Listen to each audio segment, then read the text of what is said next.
નમસ્કાર વિદ્યાર્થી મિત્રો, કેમ છો? આનંદ માને. આજે આપણે યુનિટમાં પરમાણ્વીય બંધારણ ચેપ્ટરને આગળ વધારીશું. નેક્સ્ટ, પરમાણ્વીય બંધારણ. વિદ્યુત ચુંબકીય વિકિરણ છે એ તરંગ અને કણ એમ દ્વિસ્વભાવ ધરાવે છે. તરંગની વાત કરતા હોય તો વિવર્તન અને વ્યતિકરણ જેવી ઘટનાઓ જે છે એ પ્રકાશના વિદ્યુત ચુંબકીય વિકિરણના તરંગ સ્વભાવ દ્વારા સમજાવી શકાય છે. કઈ ઘટનાઓ? તો વિવર્તન અને વ્યતિકરણ જેવી ઘટનાઓ જે છે, વિવર્તન અને વ્યતિકરણ, વિવર્તન અને વ્યતિકરણ જેવી ઘટનાઓ જે છે એ પ્રકાશના વિદ્યુત ચુંબકીય વિકિરણના તરંગ સ્વભાવ દ્વારા સમજાવી શકાય છે. પરંતુ અમુક ઘટનાઓ એવી છે કે જે પ્રકાશના તરંગ સ્વભાવ દ્વારા સમજાવી શકાતી નથી.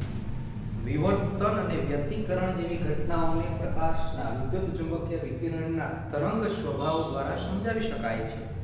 પરંતુ અમુક ઘટનાઓ એવી છે કે જે વિદ્યુત ચુંબકીય વિકિરણના તરંગ સ્વભાવ દ્વારા સમજાવી શકાતી નથી.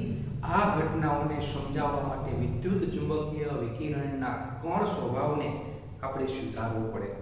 તો એ ઘટનાઓ કઈ છે? તો ગરમ એટલે કે કાળા પદાર્થમાંથી ઉત્સર્જિત થતા વિકિરણનો સ્વભાવ. ગરમ કાળો પદાર્થ, જેને આપણે આદર્શ પદાર્થ કહીએ છીએ, જે પદાર્થ દરેક તરંગ લંબાઈ અથવા આવૃત્તિ ધરાવતા પ્રકાશનું શોષણ અને ઉત્સર્જન દર્શાવે તેવો આદર્શ પદાર્થ. આ કાળા પદાર્થમાંથી ઉત્સર્જિત થતા વિકિરણનો સ્વભાવ. કાળા પદાર્થમાંથી ઉત્સર્જિત થતા વિકિરણનો સ્વભાવ. નેક્સ્ટ ટુ ફોટોઇલેક્ટ્રિક અસર. ફોટોઇલેક્ટ્રિક અસર. ફોટોઇલેક્ટ્રિક અસર એટલે શું? જ્યારે પોટેશિયમ, રૂબિડિયમ કે સીઝિયમ જેવી આલ્કલી ધાતુઓ પર વિદ્યુત ચુંબકીય વિકિરણ આપાત કરવામાં આવે તો તેમાંથી ઇલેક્ટ્રોનનું ઉત્સર્જન થાય છે. આ ઘટનાને ફોટોઇલેક્ટ્રિક અસર તરીકે આપણે ઓળખીએ છીએ. ફોટોઇલેક્ટ્રિક અસર. નેક્સ્ટ, ઘન પદાર્થની ઉષ્માધારિતામાં થતું વિચલન તાપમાનનું વિધેય છે. ઘન પદાર્થની ઉષ્માધારિતામાં થતું વિચલન તાપમાનનું વિધેય છે. અને હાઇડ્રોજન પરમાણુનો વર્ણપટ. આ ઘટનાઓને સમજાવી હોય તો વિદ્યુત ચુંબકીય વિકિરણના તરંગ સ્વભાવ દ્વારા સમજાવી શકાતી નથી. ફરીથી કઈ ઘટનાઓ છે? તો ઘન પદાર્થમાં થતું વિકિરણનું ઉત્સર્જન અથવા ગરમ કાળા પદાર્થમાંથી થતું વિકિરણનું ઉત્સર્જન. ફોટોઇલેક્ટ્રિક અસર. ફોટોઇલેક્ટ્રિક અસર. નેક્સ્ટ, ઘન પદાર્થની ઉષ્માધારિતામાં થતું વિચલન તાપમાનનું વિધેય છે. ઘન પદાર્થની ઉષ્માધારિતામાં થતું વિચલન તાપમાનનું વિધેય છે. અને હાઇડ્રોજન પરમાણુનો વર્ણપટ. હાઇડ્રોજન પરમાણુનો વર્ણપટ. આ બધી ઘટનાઓ આપણે ક્રમશઃ એક પછી એક જોવાનો પ્રયત્ન કરીએ. એમાં જે સિમ્પલ કહી શકાય કે સામાન્ય રીતે કોઈ પદાર્થને આપણે જ્યારે ગરમ કરીએ છીએ, દાખલા તરીકે લોખંડના ટુકડાને જ્યારે આપણે ગરમ કરીએ છીએ, ગરમ કરવાની શરૂઆત થાય ત્યારે આછો લાલ રંગ જોવા મળે. આછો લાલ રંગ જોવા મળે. જેમ વધુ ને વધુ ગરમ કરશો તો ઘાટો લાલ રંગ થશે. બરોબર છે? એમાંથી સામાન્ય રીતે પીળો રંગ બનશે, એમાંથી સફેદ રંગ બનશે, અને ખૂબ ઊંચા તાપમાને ગરમ કરવામાં આવે તો છેલ્લે વાદળી રંગ બને છે. તો આ ઘટના ટૂંકમાં આપણે કહીએ છીએ VIBZYOR. VIBZYOR. સૌપ્રથમ લાલ રંગ બને છે, ઓરેન્જ તરફ જાય છે, યલો તરફ જાય છે, ગ્રીન, બ્લુ, ઇન્ડિગો અને છેલ્લે વાયોલેટ. એટલે કે લાલથી વાદળી રંગ તરફ, લાલથી વાદળી રંગ તરફ જાય છે. જેમ જેમ તાપમાન વધારવામાં આવે છે, સૌપ્રથમ આછો લાલ રંગ, ત્યારબાદ ઘાટો લાલ રંગ. આ બધી ઘટનાઓ જે થાય છે એ વિકિરણનું ઉત્સર્જન દર્શાવે છે, જેનો તમને સારી રીતે ખ્યાલ છે.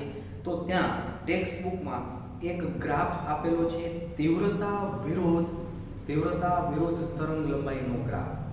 તીવ્રતા વિરુદ્ધ તરંગ લંબાઈનો ગ્રાફ. એકદમ સિમ્પલ સાદો એવો એક ગ્રાફ છે જે આ પ્રકારે છે.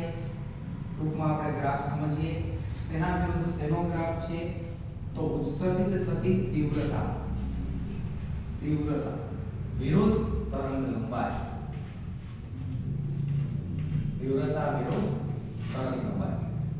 એકદમ સરળ. ધારો કે કોઈ એક T1 તાપમાને આપણે શરૂઆતમાં વિચાર કરીએ તો કોઈ એક T1 તાપમાને આ પ્રકારે આપણને ગ્રાફ બને છે. જેમ જેમ તરંગ લંબાઈ વધે છે તેમ તેમ તીવ્રતામાં વધારો થાય છે, મહત્તમ બની અને ફરી પાછી ઘટે છે. કોઈ એક આ નીચા તાપમાને T1 તાપમાને છે અને ઊંચા તાપમાને જો એ ગ્રાફની વાત કરતા હોય તો ગ્રાફ આ પ્રકારે મળે છે, બરાબર. આ T2 તાપમાને, બરાબર. જેમ જેમ તરંગ લંબાઈ વધે છે તેમ તેમ તીવ્રતામાં વધારો થાય છે, મહત્તમ બની ફરી પાછી ઘટે છે. આવો એક ગ્રાફ આપેલો છે. જેમ જેમ તરંગ લંબાઈમાં વધારો કરો છો તેમ તેમ તીવ્રતા વધે છે, મહત્તમ બની અને ફરી પાછી ઘટે છે. આવો એક નાનો ગ્રાફ ત્યાં સમજૂતી માટે આપેલો છે. વિદ્યાર્થી મિત્રો, આપણે અહીંયા ચર્ચા કરવાની છે ફોટો ઇલેક્ટ્રિક અસરની. ફોટો ઇલેક્ટ્રિક અસર. તો જે ચાર ઘટનાઓની આપણે વાત કરી કે એ ચાર ઘટનાઓ છે સામાન્ય રીતે વિદ્યુત ચુંબકીય વિકિરણના તરંગ સ્વભાવ દ્વારા સમજાવી શકાતી નથી. એ ચાર ઘટનાઓ કઈ છે? પહેલી ઘટના કે ગરમ પદાર્થમાંથી ઉત્સર્જિત થતા વિકિરણનો સ્વભાવ, ગરમ અથવા કાળા પદાર્થમાંથી ઉત્સર્જિત થતા વિકિરણનો સ્વભાવ, આ પહેલી ઘટના. બીજું ફોટો ઇલેક્ટ્રિક અસર, ફોટો ઇલેક્ટ્રિક અસર. ત્રીજું કે સામાન્ય રીતે કહી શકાય કે ઘન પદાર્થની ઉષ્માધારિતામાં થતું વિચલન તાપમાનનું વિધેય છે. ઘન પદાર્થની ઉષ્માધારિતામાં થતું વિચલન તાપમાનનું વિધેય છે. અને ચોથું હાઇડ્રોજન પરમાણુનો વર્ણપટ. આપણે ક્રમશઃ એક પછી એક ઘટનાઓ જે જોવાની છે એમાં સામાન્ય રીતે પહેલા આપણે ફોટો ઇલેક્ટ્રિક અસરની વાત કરીએ. ફોટો ઇલેક્ટ્રિક અસર. ફોટો ઇલેક્ટ્રિક અસર સૌપ્રથમ H હર્ટ્ઝે, હેનરી હર્ટ્ઝે દર્શાવેલી છે. ફોટો ઇલેક્ટ્રિક અસર એટલે શું? તો સામાન્ય રીતે કહી શકાય ખૂબ જ સક્રિય ધાતુઓ, આલ્કલી ધાતુઓ, આલ્કલીમાં પણ પોટેશિયમ, રુબિડિયમ અને સીઝિયમ, એના પર જ્યારે પ્રકાશનો પુંજ આપાત કરવામાં આવે છે તો ઇલેક્ટ્રોનનું ઉત્સર્જન થાય છે. આ ઘટનાને ફોટો ઇલેક્ટ્રિક અસર તરીકે ઓળખવામાં આવે છે. સામાન્ય રીતે સિમ્પલ કહી શકાય, એક ગ્લાસની ટ્યુબ છે, એક ગ્લાસની ટ્યુબ છે, કાચની આ એક નળી છે, કાચની એક નળી છે અને એ નળીમાં વિદ્યુત ધ્રુવો રાખેલા છે. ધારો કે આ કોઈ એક વિદ્યુત ધ્રુવ છે, ઇલેક્ટ્રોડ તરીકે કહી શકાય, જેને આપણે સામાન્ય રીતે ધારો કે આ જે પ્લેટ છે એ પોટેશિયમ, રુબિડિયમ કે સીઝિયમ જેવી આલ્કલી ધાતુની પ્લેટ છે અને તેના પર પ્રકાશનો પુંજ આપાત કરવામાં આવે છે. સામે સહસૂચક એટલે કે ડિટેક્ટર રાખેલું છે. સહસૂચક, અને આપણે સહસૂચક કહીએ છીએ. શુદ્ધ ગુજરાતી શબ્દ છે, અંગ્રેજી શબ્દ થશે ડિટેક્ટર, જેને એમીટર દ્વારા સામાન્ય રીતે જોયેલું હોય છે. બેટરીના ધન અને સામેનો ભાગ જે છે એ બેટરીના ઋણ ધ્રુવ સાથે જોડવામાં આવે છે. હવે આના પર પ્રકાશનો પુંજ આપાત કરવામાં આવે છે. પ્રકાશનો પુંજ જ્યારે આલ્કલી ધાતુઓ છે, હેનરી હર્ટ્ઝ નામના વૈજ્ઞાનિકે, H હર્ટ્ઝ નામના વૈજ્ઞાનિકે ફોટો ઇલેક્ટ્રિક અસરની ઘટના આપેલી છે. ફોટો ઇલેક્ટ્રિક અસરની ઘટના દર્શાવેલી છે. શું છે એ ઘટના સમજવાનો પ્રયત્ન કરીએ. જ્યારે સક્રિય ધાતુઓ જેવી કે આલ્કલી ધાતુ, આલ્કલી ધાતુમાં પણ ખાસ કરીને પોટેશિયમ, રુબિડિયમ કે સીઝિયમ જેવી ધાતુ પર પ્રકાશનો પુંજ આપાત કરવામાં આવે છે ત્યારે તેમાંથી ઇલેક્ટ્રોનનું ઉત્સર્જન થાય છે. ઇલેક્ટ્રોનનું ઉત્સર્જન થાય છે. આ ઘટનાને ફોટો ઇલેક્ટ્રિક અસર તરીકે ઓળખવામાં આવે છે. શેના તરીકે ઓળખવામાં આવે છે? ફોટો ઇલેક્ટ્રિક અસર. તો આના અમુક મુદ્દાઓ છે. ધાતુની સપાટી પર પ્રકાશના પુંજનું અથડાવું અને ઇલેક્ટ્રોનનું ઉત્સર્જન થવું, આના વચ્ચે કોઈ જ સમયગાળો રહેતો નથી. એવું નથી કે કોઈ એક ધાતુની પ્લેટ પર, દાખલા તરીકે પોટેશિયમ ધાતુની પ્લેટ પર પ્રકાશનો પુંજ આપણે આપાત કર્યો અને અમુક સમય સુધી પહેલા શોષણ કર્યું અને પછી ધીમે ધીમે ઇલેક્ટ્રોનનું ઉત્સર્જન થયું, એવું નથી. જેવો તમે પ્રકાશનો પુંજ આપાત કરશો તરત જ જો ઇલેક્ટ્રોનનું ઉત્સર્જન થવાનું હશે તો થઈ જશે. મીન્સ આ પ્રકાશ જો પૂરતી ઉર્જા ધરાવતો હશે તો ઇલેક્ટ્રોનનું કાં તરત જ ઉત્સર્જન થશે અથવા ગમે તેટલો લાંબો સમય સુધી તમે રાખી મૂકશો છતાં પણ ઉત્સર્જન થશે નહીં. દાખલા તરીકે એકદમ સરળ, પોટેશિયમ ધાતુની પ્લેટ હોય એની દેહલી આવૃત્તિ છે 5 × 10⁻14 હર્ટ્ઝ. પોટેશિયમ ધાતુની પ્લેટ, દાખલા તરીકે આ પોટેશિયમ ધાતુની પ્લેટ છે. પોટેશિયમ ધાતુની પ્લેટ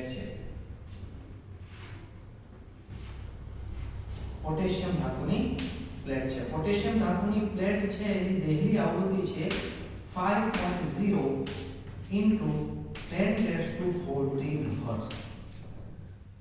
હવે દેહલી આવૃત્તિ એટલે શું? ધારો કે કોઈ એક વસ્તુ, આ પેન છે એ સ્ટેશનરીમાં દુકાનમાં છે અને એ પેનને તમારે સ્ટેશનરી દુકાનમાંથી મુક્ત કરવી છે તો આની અમુક કિંમત હશે. દાખલા તરીકે આની કિંમત 5 રૂપિયા છે તો તમે 5 રૂપિયા સ્ટેશનરી વાળાને આપશો કે તેના કરતાં વધુ આપશો તો આ પેન મુક્ત થશે. એટલે દુકાનમાંથી પેન મુક્ત કરવા માટે ઓછામાં ઓછા જરૂરી રૂપિયાને તેના દેહલી રૂપિયા તરીકે ઓળખવામાં આવે છે. દેહલી આવૃત્તિ તો ધાતુમાંથી ઇલેક્ટ્રોનને મુક્ત કરવા માટે ઓછામાં ઓછી જરૂરી આવૃત્તિ એને દેહલી આવૃત્તિ તરીકે ઓળખવામાં આવે છે. દાખલા તરીકે તમે 4 રૂપિયા લઈને કોઈ વ્યક્તિને એક વખત મોકલશો, બીજી વખત મોકલશો, ત્રીજી વખત મોકલશો, ચોથી વખત મોકલશો, છતાં પણ આ પેન સ્ટેશનરીમાંથી મુક્ત થશે નહીં, કારણ કે તેની દેહલી આવૃત્તિ 5 રૂપિયા છે.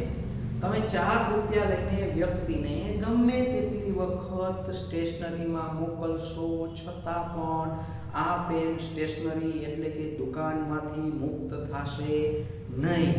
તો દુકાનમાંથી પેનને મુક્ત કરવા માટે જેમ ઓછામાં ઓછા રૂપિયા જરૂરી છે તેમ અહીંયા ધાતુની બાહ્યતમ કક્ષામાંથી ઇલેક્ટ્રોનને મુક્ત કરવા માટે પણ ઓછામાં ઓછા રૂપિયા જરૂરી છે, આવૃત્તિ જરૂરી છે, જેને દેહલી આવૃત્તિ તરીકે ઓળખવામાં આવે છે.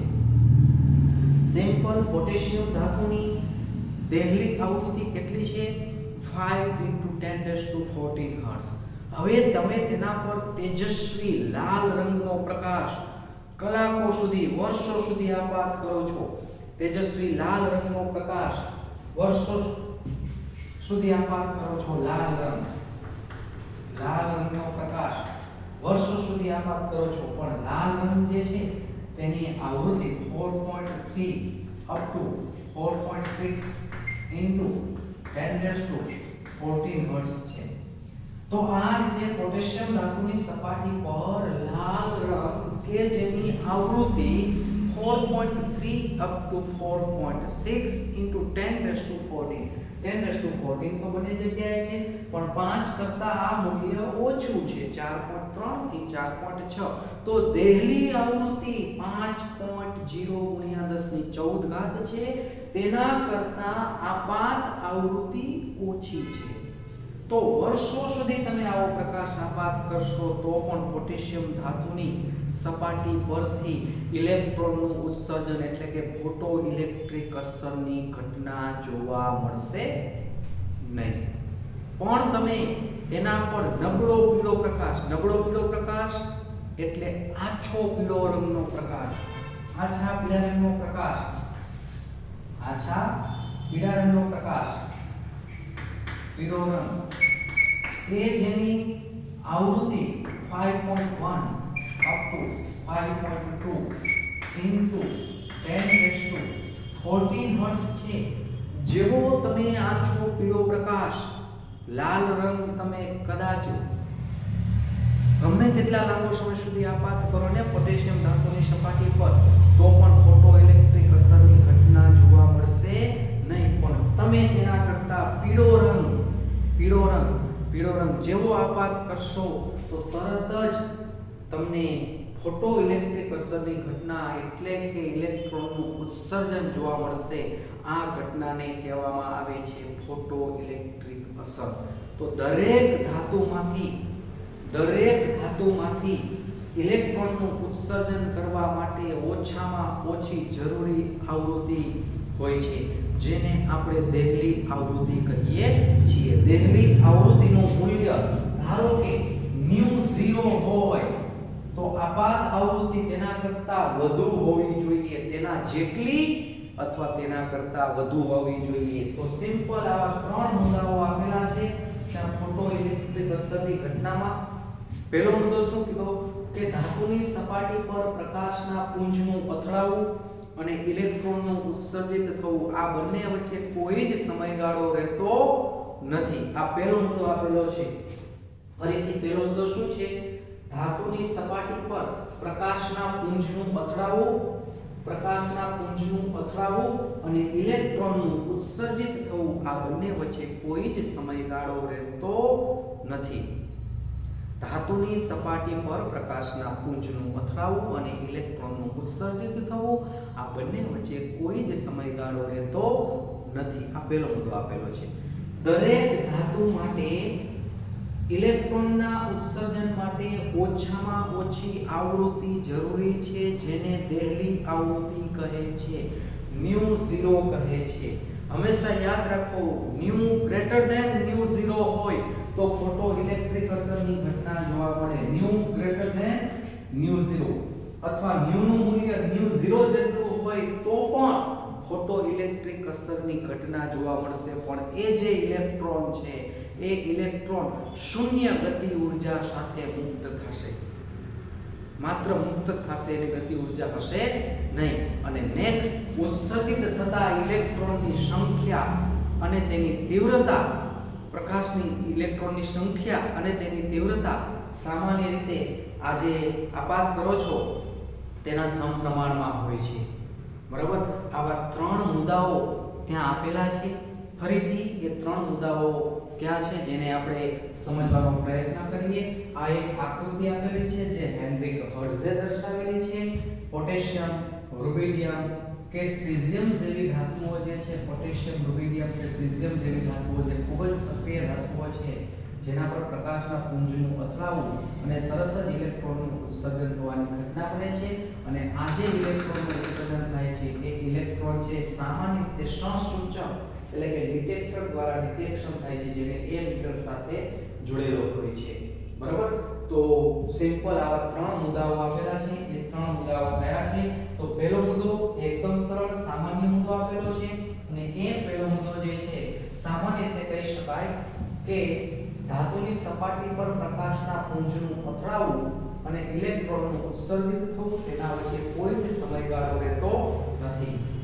ધાતુની સપાટી પર પ્રકાશના પુંજનું અથડાવું અને ઇલેક્ટ્રોનનું ઉત્સર્જન થવું, આના વચ્ચે કોઈ જ સમયગાળો રહેતો નથી. જો ઇલેક્ટ્રોન ઉત્સર્જિત થવા માટે સક્ષમ હશે, મીન્સ આ પ્રકાશનો પુંજ પૂરતી ઊર્જા ધરાવતો હશે, તો કા ઇલેક્ટ્રોનનું ઉત્સર્જન તરત જ થશે, અથવા ગમે તેટલો લાંબો સમય સુધી તમે લાલ રંગ આપતા હતા છતાં ઇલેક્ટ્રોનનું ઉત્સર્જન થતું નથી. તો ન થવાનું હોય ઇલેક્ટ્રોનનું ઉત્સર્જન તો થશે નહીં. પણ બે વચ્ચે પ્રકાશના પુંજનું અથડાવું અને ઇલેક્ટ્રોનનું ઉત્સર્જન થવું, આના વચ્ચે કોઈ જ સમયગાળો રહેતો નથી. નેક્સ્ટ, બીજી બાબત, દરેક ધાતુ માટે ઓછામાં ઓછી ઇલેક્ટ્રોનના ઉત્સર્જન માટે ઓછામાં ઓછી આવૃત્તિ જરૂરી છે, જેને આપણે દેહલી આવૃત્તિ કહીએ છીએ. નેક્સ્ટ, આ દેહલી આવૃત્તિ કરતા જો આપાત આવૃત્તિ વધુ હોય તો ફોટો ઇલેક્ટ્રિક અસર જોવા મળે છે અને આપાત ઉત્સર્જિત થતા ઇલેક્ટ્રોનની સંખ્યા અને પ્રકાશની તીવ્રતા તેજસ્વીતાના સમપ્રમાણમાં હોય છે. ઉત્સર્જિત થતા ઇલેક્ટ્રોનની સંખ્યા અને તેની તીવ્રતા તેજસ્વીતાના સમપ્રમાણમાં હોય છે. ઉત્સર્જિત થતા ઇલેક્ટ્રોનની સંખ્યા અને તેની તીવ્રતા એ પ્રકાશની તેજસ્વીતાના સમપ્રમાણમાં હોય છે. પણ ત્યારબાદ પ્રયોગો દ્વારા તો એવું સાબિત થયું છે કે ઉત્સર્જિત થતા ઇલેક્ટ્રોનની સંખ્યા માત્ર તેની તેજસ્વીતા પર આધાર રાખે છે, પણ તીવ્રતા તેના પર આધાર રાખતી નથી. શું કહેવા માંગે છે? ધારો કે પેનની કિંમત 5 રૂપિયા છે, આપણે તેને સ્ટેશનરીમાંથી મુક્ત કરવી છે. તમે 1 રૂપિયો લઈને વ્યક્તિને સ્ટેશનરીમાં મોકલશો, ફોટો ઇલેક્ટ્રિક અસરની ઘટના જોવા મળશે નહીં. 2 રૂપિયામાં નહીં, 3 રૂપિયામાં નહીં, 4 રૂપિયામાં નહીં, 5 રૂપિયા જેવો આપીને તમે વ્યક્તિને મોકલશો સ્ટેશનરીમાંથી તો એ પેન લઈને મુક્ત થશે. બરાબર? નેક્સ્ટ, ધારો કે વ્યક્તિને તમે 10 રૂપિયા લઈને મોકલો છો, પણ ખાસ યાદ રાખો એક વ્યક્તિને એક જ પેન મળે છે. બરાબર? એક વ્યક્તિને એક જ પેન મળે છે તો શું થશે? પેન મુક્ત થશે. એટલે સિમ્પલ સામાન્ય રીતે કહી શકાય કે આ જે ઘટના બને છે એને આપણે ફોટો ઇલેક્ટ્રિક અસરની ઘટના તરીકે ઓળખીએ છીએ. ફોટો ઇલેક્ટ્રિક અસરની ઘટના તરીકે ઓળખીએ છીએ કે આપાત આવૃત્તિ છે એ હંમેશા જે મૂળભૂત આવૃત્તિ છે તેના કરતા, દહેલી આવૃત્તિ છે તેના કરતા એ આવૃત્તિનું મૂલ્ય વધુ હોવું જોઈએ. સિમ્પલ આવું સમીકરણ આપી શકાય. E is equal to E0 plus 1/2 mv². આ આપાત ઊર્જા છે, આ દહેલી ઊર્જા છે અને આ ગતિની ઊર્જા છે. આમ પણ કહી શકાય E is equal to h nu, અહીં આપી શકાય h nu0 plus 1/2 mv². 1/2 mv² એટલે ગતિ ઊર્જા, ગતિજ ઊર્જા. ગતિજ ઊર્જા શું થશે? ગતિજ ઊર્જાનું સૂત્ર h in the bracket nu minus nu0. તો આ સમીકરણને આધીન દાખલા ગણવાનો હોય છે. ગતિજ ઊર્જા is equal to 1/2 mv² જે કહીએ છીએ is equal to h in the bracket nu minus nu0. Next એના પછી આ સૂત્રને આધીન ટેક્સ્ટબુકમાં જે દાખલાઓ આપેલા છે એ દાખલાઓ સમજવાનો પ્રયત્ન કરીએ. શું છે? વિકિરણના 1 મોલ ફોટોન કે જેની આવૃત્તિ તમને આપી દીધી છે nu is equal to 5 into 10⁻14 hertz હોય તો પછી આપણે તેની ઊર્જા ગણવાની છે. 1 મોલ ફોટોનની ઊર્જા ગણવાની છે. અને વિદ્યાર્થી મિત્રો તમને ખ્યાલ છે કે 1 મોલ ફોટોનની ઊર્જા બરાબર nhν. nhc by lambda. n એટલે એવો કેટલો? આમ 1 મોલ ફોટોનની ઊર્જાની વાત થાય છે. 6.022 6.022 બરાબર? h 6.624 ગુણ્યા 10⁻34 અને ન્યુ એટલે 5 into 10⁻14.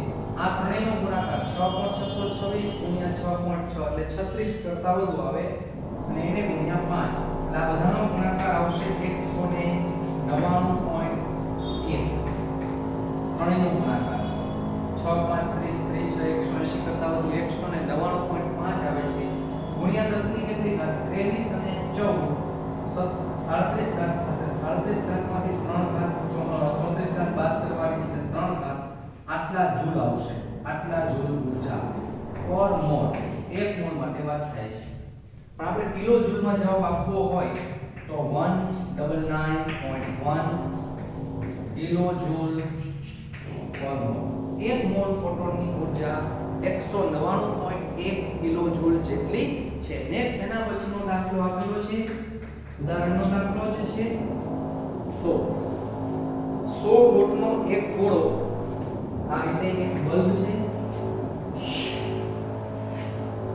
આ બલ્બ છે એ 100 વોટનો છે 100 વોટનો એક બલ્બ એક ગોળો 400 નેનોમીટર તરંગ લંબાઈ ધરાવતા 400 નેનોમીટર તરંગ લંબાઈ ધરાવતા પ્રકાશનું ઉત્સર્જન કરે છે તો ગોળા વડે પ્રતિ સેકન્ડ ઉત્સર્જિત થતા ફોટોનની સંખ્યા ગણવાની છે પહેલા તો એક ફોટોનની સંખ્યા કેટલી તો આવું સમીકરણ થશે E is equal to hc by lambda h અને c h નું મૂલ્ય છે 6.626 into 10 raised to minus 34 c છે 3 into 10 raised to 8 lambda 400 nanometre છે એટલે કે 400 ગુણ્યા 10 ની માઈનસ 9 ઘાત મીટર આ બંનેનો ગુણાકાર થશે E is equal to 19.878 ગુણ્યા 10 ની માઈનસ 24 ઘાત 24 ને 8 34 છેદમાં 4 ગુણ્યા 10 ની માઈનસ 7 ઘાત થશે 19.878 ને 4 વડે ભાગશો તો એ જવાબ આવશે 4.969 4.979 કારણ કે 20 ને 4 વડે ભાગો તો 5 આવે પણ 20 કરતા આ સેજ ઓછો છે તો મૂલ્ય પણ 5 કરતા સેજ ઓછું આવશે 4.979 10 ની માઈનસ 7 ઘાત અંશમાં જશે પ્લસ 7 ઘાત 26 માંથી 7 ઘાત બાદ કરો એટલે 10 ની માઈનસ 19 ઘાત જૂલ આ એક ફોટોનની ઊર્જા છે જૂલ પર ફોટોન બરાબર આટલી ઊર્જા તો હવે એક ફોટોનમાં આટલા જૂલ ઊર્જા સમાયેલી છે મીન્સ આ રીતે ત્રિરાશી મૂકી શકાય કે આટલા જૂલ ઊર્જા બરાબર એક photon 4.969 into 10 raised to minus 19 joule ઊર્જા બરાબર એક ફોટોન તો 100 વોટ એટલે 100 જૂલ પર સેકન્ડ હોય એક સેકન્ડે કારણ કે 100 વોટ નો અર્થ થાય 100 જૂલ પર સેકન્ડ એક સેકન્ડે 100 જૂલ ઊર્જા ઉત્પન્ન થતી હોય એક સેકન્ડે 100 જૂલ ઊર્જા ઉત્પન્ન થતી હોય મીન્સ 100 જૂલ ઊર્જા ઉત્પન્ન થાય છે પર સેકન્ડે તો એમાં પર સેકન્ડે કેટલા ફોટોન ઉત્સર્જિત થતા હશે 100 વોટ નો અર્થ એ થાય 100 જૂલ પર સેકન્ડ એક સેકન્ડે 100 જૂલ ઊર્જા ઉત્પન્ન થાય છે મીન્સ 100 જૂલ ઊર્જા ઉત્પન્ન થતી હોય તો એક સેકન્ડે કેટલા ફોટોનનું ઉત્સર્જન થાય છે 100 divided by 4.969 into 10 raised to minus 19 100 ને તમે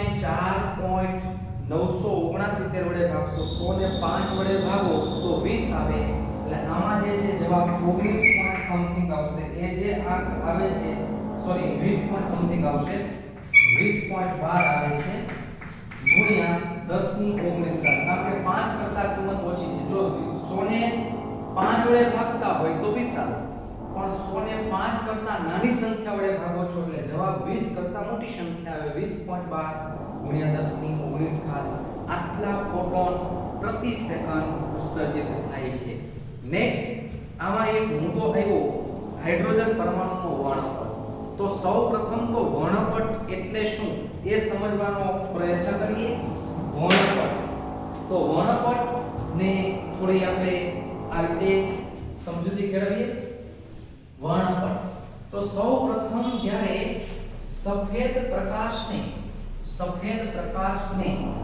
જ્યારે પસાર કરીએ છીએ ત્યારે સફેદ પ્રકાશ સતત વર્ણપટ પરમાણ્વીય વર્ણપટ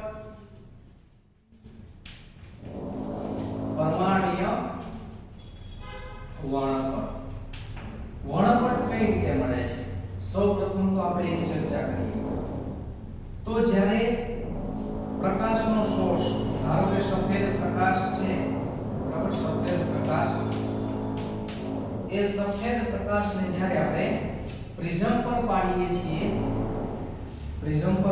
છીએ સફેદ પ્રકાશના પુંજને પ્રિઝમ પર પાડો છો ત્યારે એ પ્રિઝમ તેની તરંગ લંબાઈ અનુસાર પ્રકાશનું વિભેદન કરે છે, વિપાટન કરે છે, અલગ પાડે છે. બરાબર, પ્રકાશની તરંગ લંબાઈ અનુસાર એનું વિપાટન થાય છે. તમને ખ્યાલ છે કે આ પ્રકાશનું વિપાટન કઈ રીતે થાય છે, જેને આપણે થોડી સમજ કેળવીએ. તો આખી ઘટનાને આ રીતે છે. તમને ખ્યાલ છે કે આવો શબ્દ VIBZYOR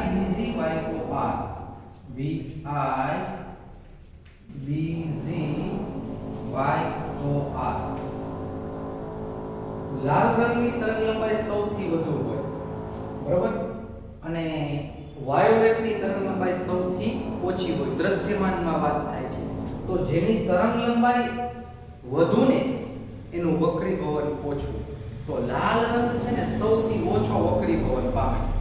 પછી ક્રમશઃ orange, yellow, green, blue, Indigo અને વાયોલેટ કલર ક્રમશઃ વધુ વક્રીભવન પામે છે. મારી પાસે પિંક કલર ચોકતો નથી, પણ હું ઓરેન્જ થી દર્શાવું છું. ઓરેન્જ નું વક્રીભવન ઓછું, ઓરેન્જ કરતા યેલો નું વક્રીભવન વધુ, યેલો કરતા ગ્રીન નું વક્રીભવન વધુ. ગ્રીન આ રીતે, ગ્રીન કરતા બ્લુ, બરાબર છે. અને next indigo and violet. Indigo, blue, આ blue. Next indigo and violet. આ વાયોલેટ નું વક્રીભવન સૌથી વધુ હોય.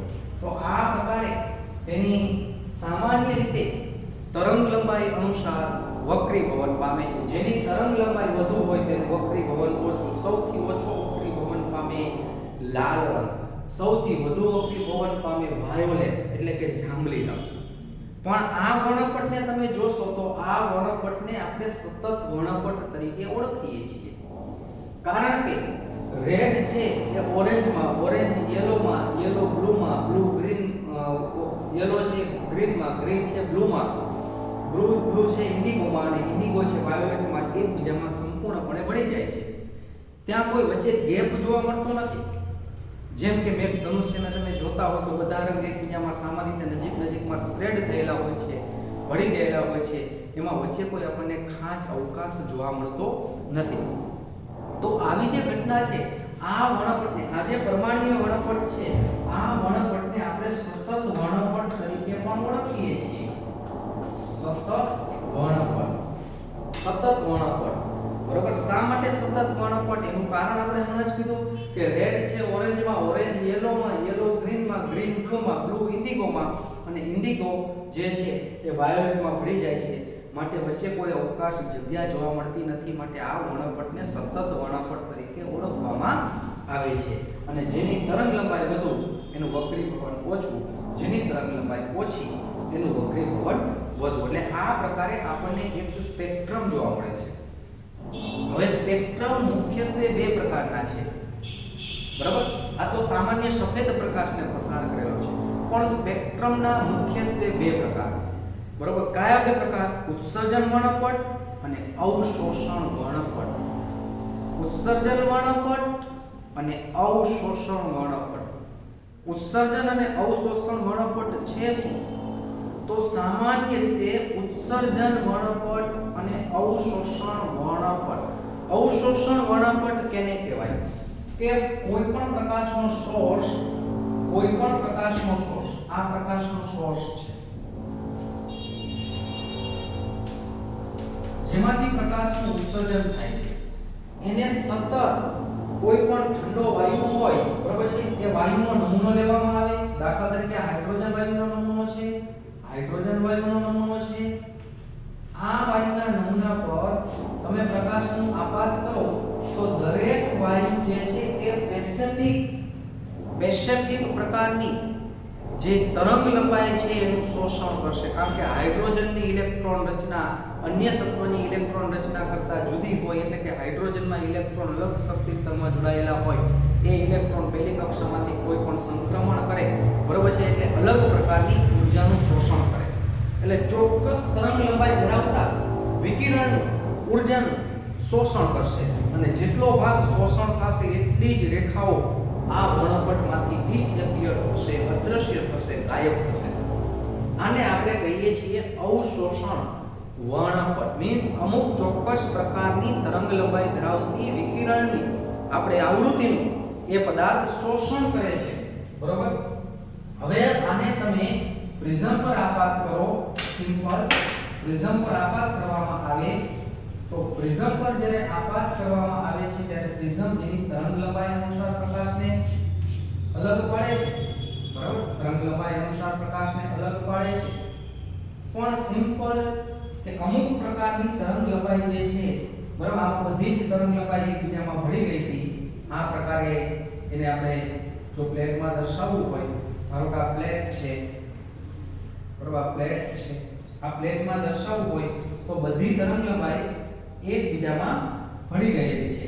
દાખલા તરીકે આ પ્રકારે છે, રેડ છે ઓરેન્જમાં ભળી ગયો છે, ઓરેન્જ જે છે એ યલોમાં ભળી ગયો છે, યલો છે એ ગ્રીનમાં ભળી ગયો છે, ગ્રીન છે એ બ્લુમાં ભળી ગયો છે, અને બ્લુ છે એ સામાન્ય રીતે કહી શકાય ઇન્ડિગોમાં, અને ઇન્ડિગો છે એ વાયોલેટમાં ભળી ગયો છે. તો આ પ્રકારની આપણને રેખાઓ પ્રાપ્ત થાય છે. આને આપણે સતત વર્ણપટ કહીએ છીએ.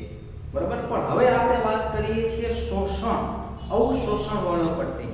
કે પ્રકાશને કોઈ પણ વાયુના નમૂના પર આપાત કરવામાં આવે છે ત્યારે એ વાયુ અમુક તરંગ લંબાઈનું શોષણ કરી લે છે. તો હવે એ તરંગ લંબાઈ આમાં જોવા મળશે નહીં. તો એનો જે સામાન્ય રીતે કહી શકાય કે સ્પેક્ટ્રોગ્રાફ કેવો હોય, સ્પેક્ટ્રોગ્રાફ કહેવાય. તો એમાં અમુક તરંગ લંબાઈનું શોષણ થઈ જાય છે. સિમ્પલ, એકદમ સરળ, સામાન્ય રીતે સમજવાનો પ્રયત્ન કરીએ. આ રીતે છે, ધારો કે વર્ણપટ એકબીજામાં ભળેલા તો હશે પણ વચ્ચે ચોક્કસ ખાંચ જોવા મળશે. આ જે છે, ધારો કે ઓરેન્જ છે, ઓરેન્જ, અહીંયા યેલો, વચ્ચે ક્યાંક ખાંચ જોવા મળશે.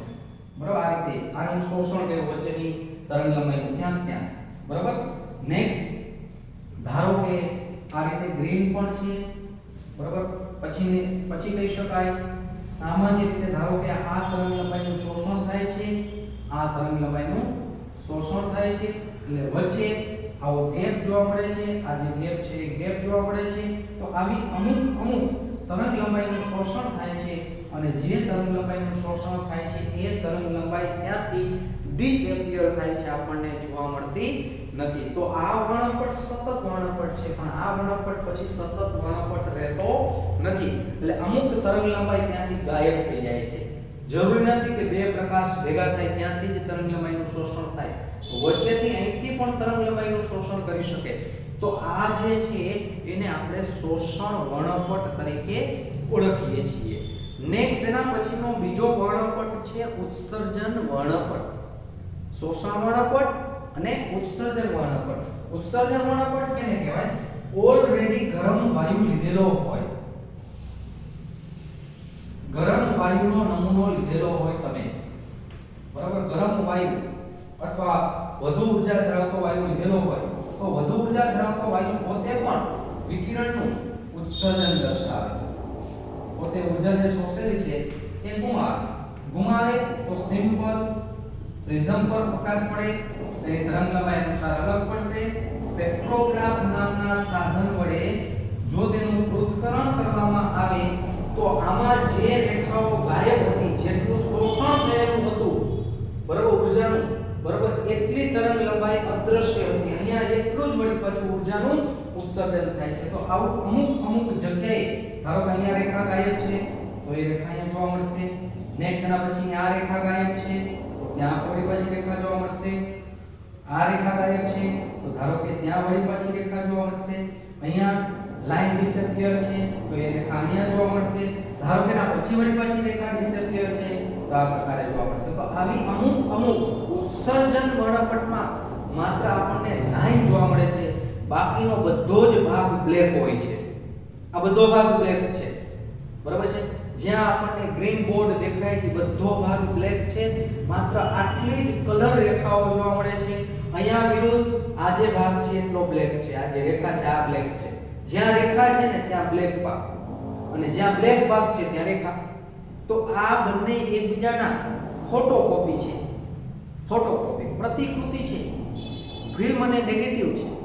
ફિલ્મ નેગેટિવ તમે જોયું છે, તમારો ફોટોગ્રાફ્સ પાડો અને રોલને ડેવલપ કરો. હવે તો જો કે રોલ ડિસએક્ટિવ થઈ ગયા છે. તમારો વાળ બ્લેક છે, વાળનો ભાગ બ્લેક છે, પણ તમે એને નેગેટિવમાં જોશો તો વ્હાઈટ દેખાશે. તમારો ચહેરો વ્હાઈટ છે પણ નેગેટિવમાં જોશો તો બ્લેક દેખાશે. તો આ રીતે એકબીજાની પ્રતિકૃતિ તરીકે વર્તે છે. તો આ વર્ણપટને આપણે સતત વર્ણપટ કહેતા હતા. બે પ્રકારના વર્ણપટ, શોષણ વર્ણપટ અને ઉત્સર્જન વર્ણપટ. શોષણ અને ઉત્સર્જન વર્ણપટ એકબીજાના ફિલ્મ અને પ્રતિકૃતિ છે. આમાં અમુક કલર રેખાઓ જોવા મળે, બાકીનો બધો ભાગ બ્લેક છે, યાદ રાખજો. આમાં મોટા ભાગે કલર ભાગ છે. અમુક જગ્યાએ જ્યાંથી લાઈન ડિસએપિયર થઈ છે એટલો ભાગ જ બ્લેક છે. તો આ બંને એકબીજાના ફિલ્મ પ્રતિકૃતિ તરીકે ફિલ્મ અને નેગેટિવ તરીકે વર્તે છે. તો આ જે પ્રકાશની જે વર્ણપટ છે એ વર્ણપટ આપણે હાઇડ્રોજન પરમાણુના સંદર્ભમાં વર્ણપટની ચર્ચા કરવાની છે. તો હાઇડ્રોજન પરમાણુનો વર્ણપટ, હાઇડ્રોજન વાયુને નીચા દબાણે વિદ્યુતનું ઊંચું વોલ્ટેજ લાગુ પાડવામાં આવે તો પ્રકાશનું ઉત્સર્જન થાય છે. અને સ્પેક્ટ્રોગ્રાફ નામના સાધન વડે જો તેનું પૃથ્થકરણ કરવામાં આવે તો વર્ણપટમાં જુદી જુદી રેખાઓ મળે છે. એ રેખાઓ કઈ છે? તો લાયમન, બામર, પાસ્ટન, બ્રેકેટ, ફૂન અને હમ્ફ્રી છે. ફરીથી કઈ રેખાઓ આપણને પ્રાપ્ત થાય છે? તો લાયમન, બામર, પાસ્ટન, બ્રેકેટ, ફૂન અને હમ્ફ્રી. ત્યાં ટેક્સ્ટ બુકમાં આપેલું નથી પણ હમ્ફ્રી રેખા પણ છે. તો શ્રેણીનું નામ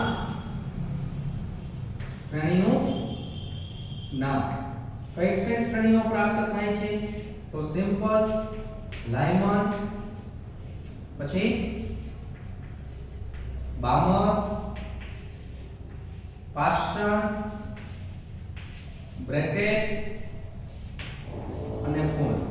લાસ્ટ વન હમ્ફ્રી, પણ જેની આપણે ટેક્સ્ટ બુકમાં ચર્ચા કરેલી નથી. નેક્સ્ટ n I નું મૂલ્ય અને n f નું મૂલ્ય. લાયમન પહેલી શ્રેણી છે, બામર બીજી છે, પાસ્ટન ત્રીજી છે, બ્રેકેટ ચોથી શ્રેણી છે અને ફૂન પાંચમી શ્રેણી છે.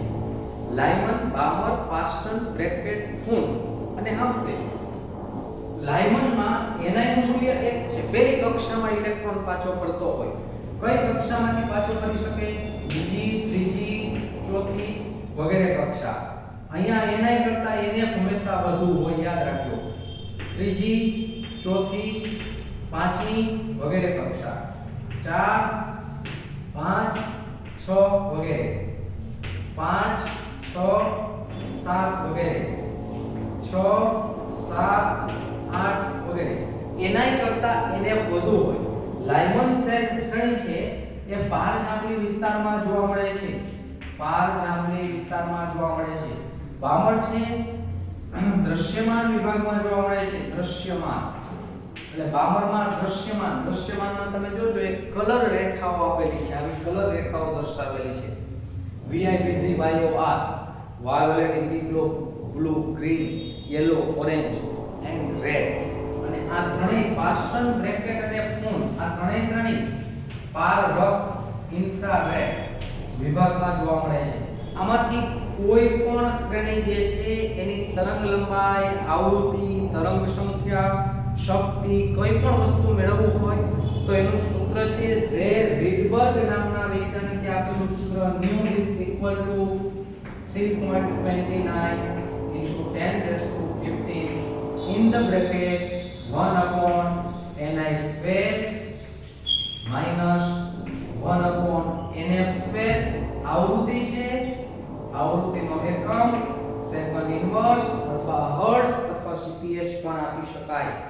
તો હવે આ જે સૂત્રને આધીન 3.29 × 10⁻15 in the bracket 1 upon ni square minus 1 upon nf square second inverse આવી આવૃત્તિ મેળવવાનું સૂત્ર છે.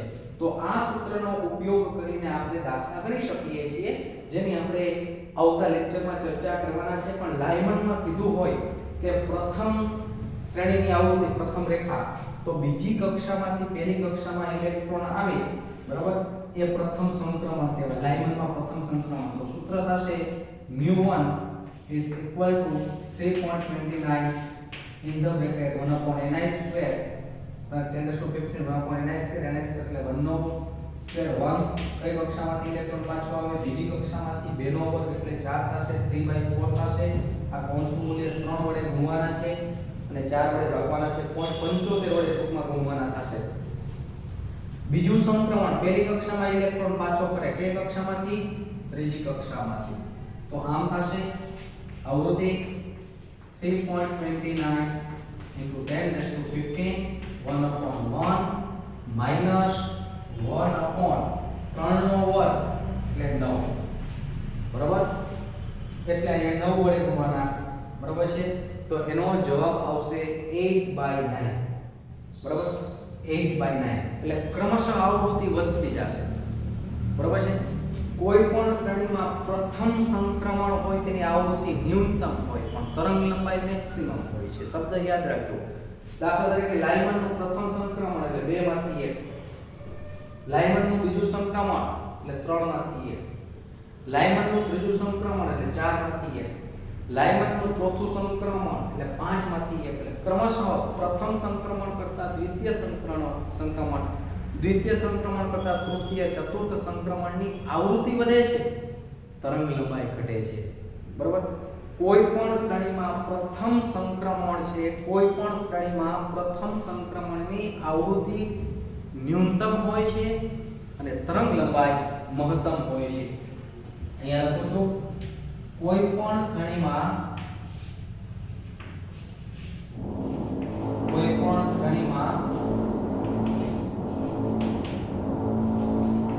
પ્રથમ સંક્રમણ ની આવૃત્તિ મિનિમમ તથા લેમ્બડા તરંગ લંબાઈ મેક્સિમમ હોય છે દાખલા તરીકે તમને એમ કીધું હોય કે બ્રેકેટમાં મહત્તમ તરંગ લંબાઈ મેળવો મહત્તમ તરંગ લંબાઈ એટલે પ્રથમ તરંગ લંબાઈ મેળવવાની છે 5 માંથી ચોથી કક્ષામાં ઇલેક્ટ્રોન આવે એની તરંગ લંબાઈ મહત્તમ થાય આવૃત્તિ ન્યૂનતમ થાય મિનિમમ થાય આ મેક્સિમમ થાય તો બ્રેકેટમાં મહત્તમ તરંગ લંબાઈ મેળવવી હોય તો પહેલા તમારે આવૃત્તિ મેળવી લેવાની છે શું છે આવૃત્તિ તો બ્રેકેટમાં મહત્તમ તરંગ લંબાઈ મેળવવી તો સૂત્રાંશ થશે 3.29 into 10 raised to 15 in the bracket 1 upon ni square એટલે ક્યાં ઇલેક્ટ્રોન પાછા પડે ચોથી કક્ષામાં 16 ક્યાંથી પાછા પડે પાંચમી કક્ષામાંથી એટલે 25 લસા લેવાનો છે 25 ગુણ્યા 16 એટલે થશે 400 અહીંયા 25 વડે અહીંયા 16 વડે એટલે આટલા કૌંસનું સાદરૂપ આવશે 25 માંથી 16 બાદ કરો એટલે 9 ના છેદમાં 400 આ એની આવૃત્તિ અને આવૃત્તિ કારણ કે 9 વડે ગુણવાના 400 વડે ભાગવાના આવૃત્તિ આવે છે આવૃત્તિ પરથી તરંગ લંબાઈ nu is equal to c by lambda lambda is equal to c by nu c નું મૂલ્ય તમને ખ્યાલ છે 3 into 10 raised to 8 nu તો તમે મેળવેલી છે 3.29 ગુણ્યા 10 ની 15 ઘાત ગુણ્યા 9 ગુણ્યા 400 આ તરંગ લંબાઈ મીટરમાં આવી જશે તો આ પ્રકારે તરંગ લંબાઈ મેળવી શકાય છે આવૃત્તિ મેળવી શકાય છે તરંગ સંખ્યા મેળવી શકાય છે તો એ દરેક પ્રકારની ગણતરી આપણે નેક્સ્ટ લેક્ચરમાં થોડી ચર્ચા કરીશું અહીંયા સુધી આપણે રાખીએ છીએ